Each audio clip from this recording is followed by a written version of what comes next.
before you wear your shoes in the house again. We tested the bottoms of people's shoes for bacteria. Well, actually, GMA consumer correspondent Elizabeth Leamy did, and she joins us now from Washington. All right, yep, last week lemons, now this. Okay, Elizabeth.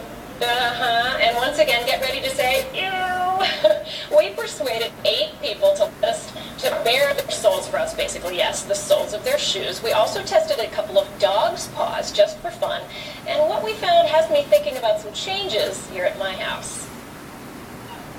The gifts go over on the table and the shoes go there. In this classic Sex and the City scene, Carrie Bradshaw is stunned when asked to leave her fabulous shoes at the door. Kira and Chuck don't like outside dirt coming in. The twins are always picking things up off the floor. After all, unlike in other countries, most Americans wear their shoes in the house, including Mom Michelle Chocon. I don't really think that much about it. Maybe she should.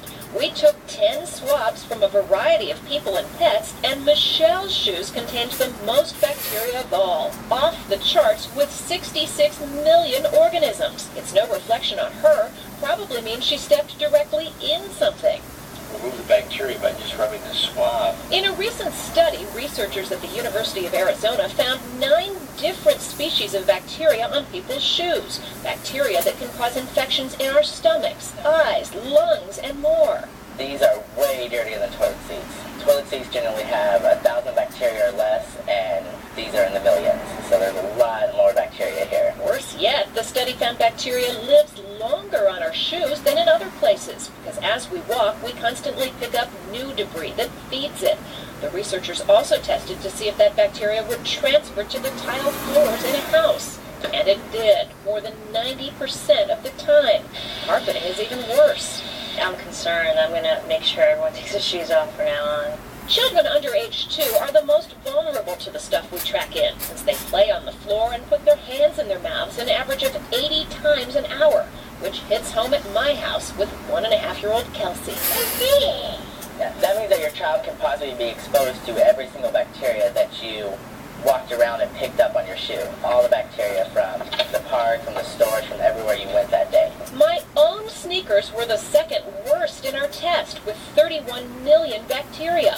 So, since we typically interview people and get their reactions for a story like this, here goes. Were you surprised that there was so much bacteria on your shoes? I was. I consider having to take my shoes off when I come in the house sort of an aggravation, as I'm always in such a rush, but I have to tell you, I'm going to reconsider. Out of our 10 tests, 9 contained coliform, a type of bacteria that comes mostly from, well, human and animal waste. Scientists blame the floors of public restrooms and bird and dog droppings.